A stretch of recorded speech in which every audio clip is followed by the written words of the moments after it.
Hello friends, welcome back to Situ's kitchen. આજે આપણે બનાવીશું હોલી સ્પેશિયલ રંગબેરંગી ફ્રૂટ કસ્ટર્ડની રેસીપી. અને ગરમીમાં આ ઠંડુ ઠંડુ ફ્રૂટ કસ્ટર્ડ ખાવામાં બહુ જ મજા આવે છે. નાના કે મોટાને આ ફ્રૂટ કસ્ટર્ડ બહુ ભાવશે.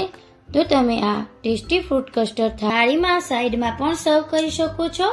તો ફ્રૂટ કસ્ટર્ડ બનાવવા માટે એક પેનમાં 700 ગ્રામ દૂધ લીધું છે.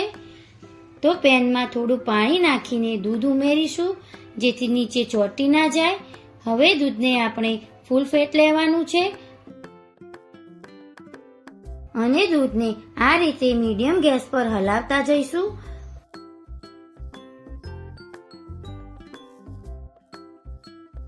એક ઉભરો આવે ત્યાં સુધી દૂધને થવા દેવાનું છે. સાઈડમાં ચોંટે નહીં એટલે હલાવતા જવાનું. દૂધ ઉકળે ત્યાં સુધી સાઈડમાં આપણે કસ્ટર્ડ અને દૂધને મિશ્રણ બનાવી લઈશું. તો અહીંયા મેં 3 ટેબલસ્પૂન કસ્ટર્ડ પાવડર ઉમેરી લીધો છે. તો કસ્ટર્ડ પાવડર મેં વેનીલા ફ્લેવરનો લીધો છે અને અડધો કપ ઠંડુ દૂધ લીધું છે. દૂધ આપણે ઠંડુ જ લેવાનું છે, ગરમ દૂધ નહીં લેવાનું. તો કસ્ટર્ડ પાવડર દૂધમાં સારી રીતે ઓગાળી લઈશું. જો તમને કસ્ટર્ડ થોડું વધારે જાડું ભાવતું હોય તો તમે અડધો ટેબલસ્પૂન વધારે કસ્ટર્ડ પણ નાખી શકો છો. સારી રીતે મિક્સ થઈ ગયું છે.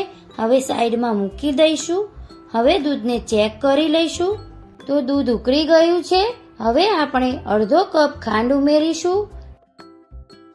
હવે અડધી ટીસ્પૂન એલચી પાવડર ઉમેરીશું. એલચી પાવડર એ ઓપ્શનલ છે, પણ તમે નાખશો તો બહુ જ ટેસ્ટી લાગશે. ખાંડ ઓગળે એટલે આપણે હવે ગેસની ફ્લેમ મીડિયમ કરી દૂધ ઉકળે એટલે ધીરે ધીરે કસ્ટર્ડનું મિશ્રણ એ નાખીશું. તો ગરમ દૂધને હલાવતા જવાનું અને થોડું થોડું કસ્ટર્ડ નાખતા જવાનું. તો બધું જ મિશ્રણ મેં નાખી દીધું છે. સારી રીતે મિક્સ કરી દીધું છે. તમે જોઈ શકો છો દૂધ ઉકળે એટલે એ જાડું થઈ જશે. તો 4 મિનિટ જેવું થાય એટલે દૂધ આવું જાડું થઈ જશે. તો 4 મિનિટ જેવું થઈ ગયું છે અને કસ્ટર્ડ આપણું ઉકળીને જાડું થઈ ગયું છે. હવે આપણે કસ્ટર્ડને આ રીતે એક બાઉલમાં કાઢી લઈશું. અડધા કલાક પછી કસ્ટર્ડ છે એ રૂમ ટેમ્પરેચર પર આવી ગયું છે. હવે આપણે કસ્ટર્ડને રેફ્રિજરેટરમાં મૂકી દઈશું. કસ્ટર્ડ ઠંડુ થશે એટલે જાડું થઈ જશે. 3 થી 4 કલાક માટે રેફ્રિજરેટરમાં મૂકી દીધું હતું. તો કસ્ટર્ડ જાડું થઈ ગયું છે. તો મેં અહીંયા એક મીડિયમ સાઇઝનું એપલ લીધું છે, એક નાની વાટકી દાડમ લીધું છે, એક બનાના લીધું છે, 2 ચીકુ ઝીણા કાપીને લીધા છે,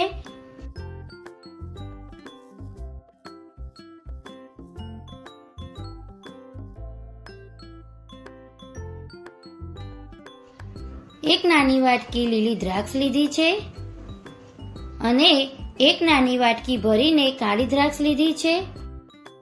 અને હવે મિક્સ કરી દઈશું. ઠંડુ ઠંડુ ફ્રૂટ કસ્ટર્ડ તૈયાર છે. તમે કસ્ટર્ડને ઠંડુ ઠંડુ સર્વ કરો અને બહુ જ સ્વાદિષ્ટ બને છે. બનાવવામાં બહુ જ સહેલું છે. તો તમે આ ફ્રૂટ કસ્ટર્ડની રેસીપી જરૂરથી ટ્રાય કરજો અને મને કમેન્ટમાં કહેજો કે ટેસ્ટી ફ્રૂટ કસ્ટર્ડની રેસીપી કેવી લાગી. તમને મારી રેસીપી ગમતી હોય તો લાઈક, શેર અને સબસ્ક્રાઇબ કરો.